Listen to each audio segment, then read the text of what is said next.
Production complete, the protein leaves the ribosome to set out for its duty.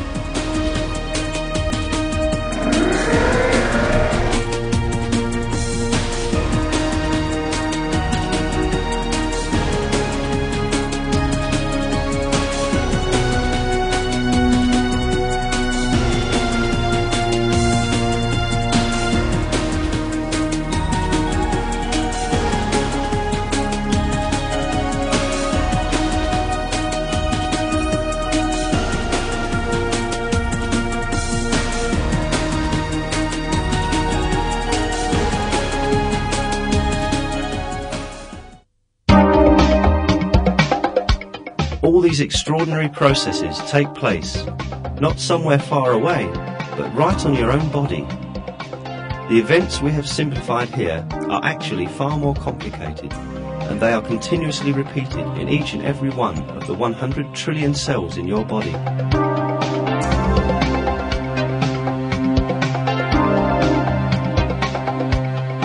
The cell, which was thought to be a simple little lump of albuminous combination of carbon by the formulators of the theory of evolution, has such an extraordinary design.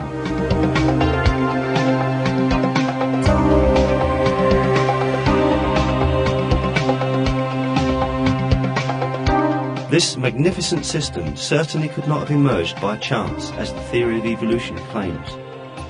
When all these details of cell biology were revealed and understood, the theory of evolution suffered a great blow.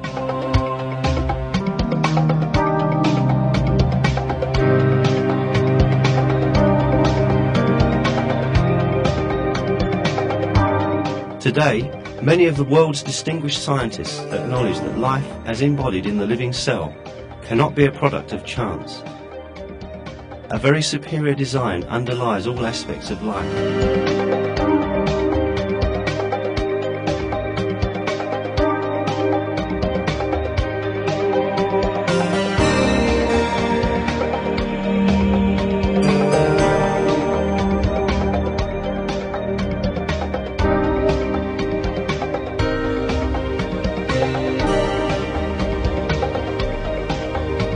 One of these scientists is Michael Behe, an acclaimed American professor of biochemistry. He refers to the fact of design in the cell as revealed by modern science as follows. I think the conclusion of design is a scientific one, an empirical one, based completely on the observable system the universe and life were intended, that they are the product of intelligent activity.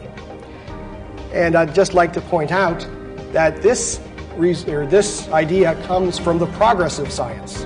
It is not from what we do not know, but is rather from what we have learned over the past 50 years.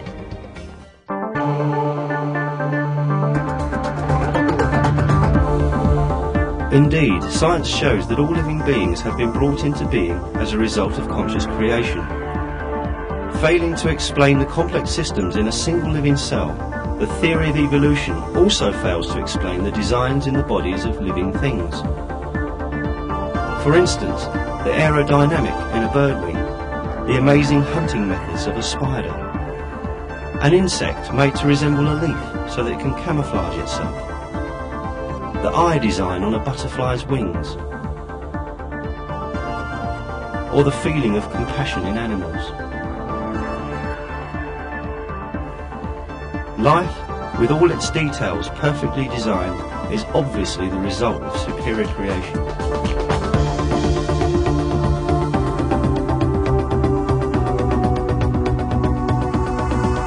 That superior creator is the Almighty God, the Lord of the heavens, the earth, and everything in between.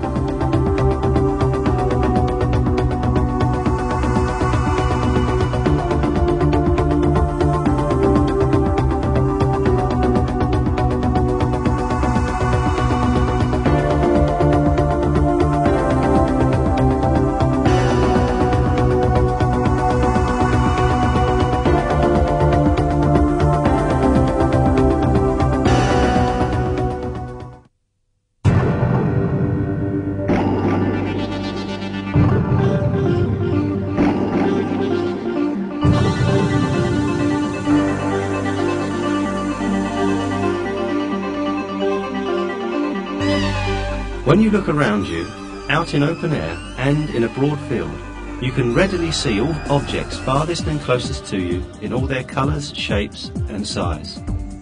This view, which you have obtained without making any effort, is produced as a result of numerous complex reactions and interactions in your body.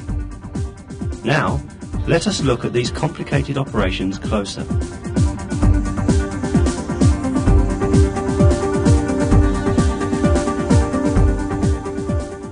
The human eye has a fully automatic mechanism that works perfectly. It is made up of the combination of 40 different basic parts, and all these parts have critical functions in the process of seeing. Any defect or disability in even one of these parts would make seeing impossible.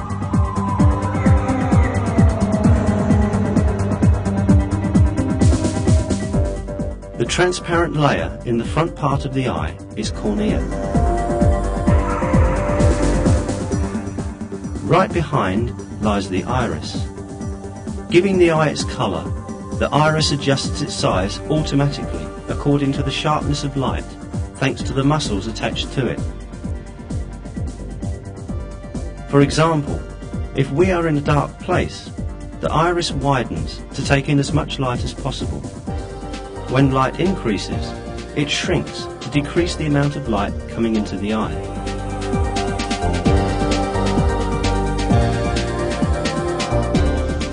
The automatic adjustment system in the iris works like this. The moment light comes into the eye, a nerve impulse travels to the brain and gives message about the existence and brightness of the light.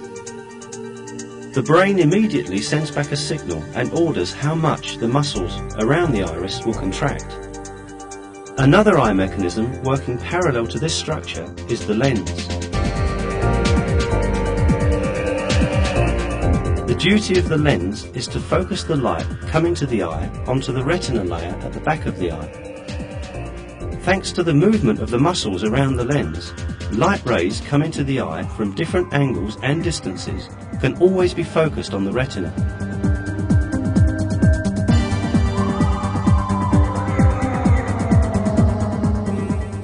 All the systems we have mentioned are far smaller, yet far more superior to the mechanical devices designed by the use of the latest technology in order to imitate the eye.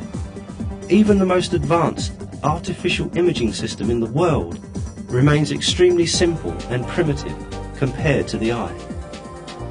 When we think of the effort and knowledge that has been put into developing these artificial imaging systems, we can understand with what a superior creation the eye is made.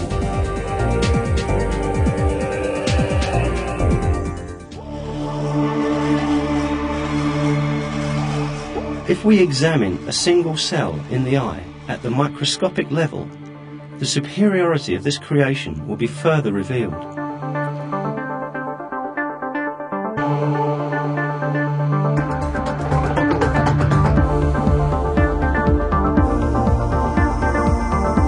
Let us suppose that we look at a crystal bowl full of fruit. The light rays coming from this bowl to our eye pass through the cornea and iris and are focused on the retina by the lens. So, what happens in the retina so that the retinal cells can perceive light? When light particles, also called photons, strike the cells in the retina, they produce a cascading effect like a row of dominoes carefully arranged one after the other. The first of these dominoes in the retinal cells is a molecule called 11-cis-retinol. When a photon of light interacts with it, this molecule changes shape. This forces a change in the shape of another protein